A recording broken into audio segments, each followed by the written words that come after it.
আমরা প্রতিনিয়তই পানি পান করি, শরীর কাজ করে, সেখান থেকে অতিরিক্ত পরিমাণ পানি এবং পানির সাথে বিভিন্ন ধরনের টক্সিনগুলো কিডনি বের করে দেয়। কিডনি যে অতিরিক্ত পানি বের করে দেয় আমরা সাধারণত এটাকেই প্রস্রাব বলে থাকি। একজন সুস্থ মানুষের প্রতিদিন 1.5 থেকে 2 লিটার পর্যন্ত প্রস্রাব হয়ে থাকে। এই প্রস্রাবের স্বাভাবিক রং পিতাভ বা হালকা হলুদ বা পেল ইয়েলো কালার।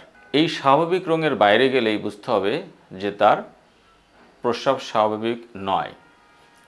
এই স্বাভাবিক নয়ের মধ্যে প্রস্রাবের বহুবিধ কালার হতে পারে, যেমন ফ্যাকাশে কালার হয়ে যেতে পারে, অথবা গাঢ় ফ্যাকাশে হলুদ হতে পারে, গাঢ় হলুদ হতে পারে, লাল হতে পারে, কমলা হতে পারে, ঘোলাটে হতে পারে, নীল হতে পারে, সাদাও হতে পারে।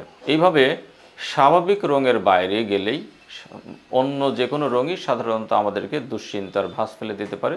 বুঝতে হবে আমার অসুবিধা আছে।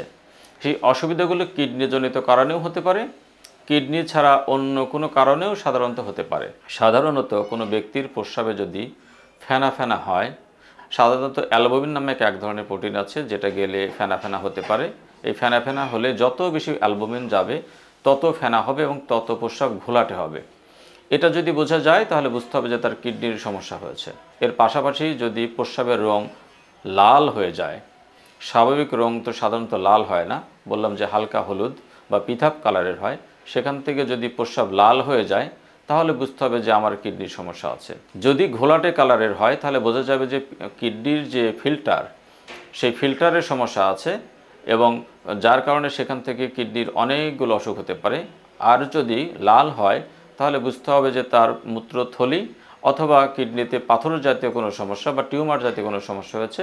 এমনকি আবার কিডনির ফিল্টারের সমস্যা থাকলেও রক্ত যেতে পারে, সেই ক্ষেত্রেও জটিলতা আছে।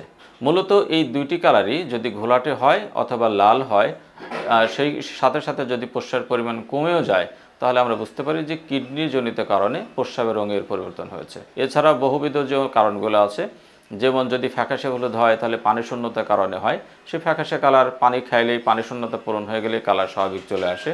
যদি গাঢ় হলুদ হয়ে থাকে তাহলে বুঝতে হবে যে তার জন্ডিসের সমস্যা হওয়ার সম্ভাবনা আছে। কাইলুরিয়া নামক কিছু রোগ আছে, সেখান থেকে তার সমস্যা হতে পারে।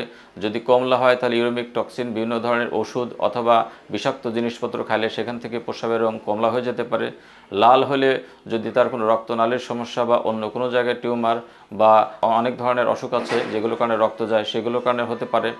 এইভাবে দেখা গেল যে বিভিন্ন কারণেই আসলে রক্তের কালারটা বা রঙটা চেঞ্জ হয়। মূল কারণ হলো যদি ঘোলাটে হয় অথবা রক্ত যদি লাল হয় তাহলে বুঝতে হবে কিডনিজনিত কারণে তার প্রস্রাবের সমস্যা হচ্ছে বলে আমরা প্রাথমিকভাবে মনে করি। সেক্ষেত্রে যদি কারো ঘোলাটে হয় বা লাল হয় বা যে হালকা হলুদ বা পিতাভ কালার এর বাইরে যদি অন্য কোনো কালার হয়, সেক্ষেত্রে সচেতনতার সাথে একজন কিডনি বিশেষজ্ঞের সঙ্গে জরুরি ভিত্তিতে পরামর্শ নেওয়া প্রয়োজন।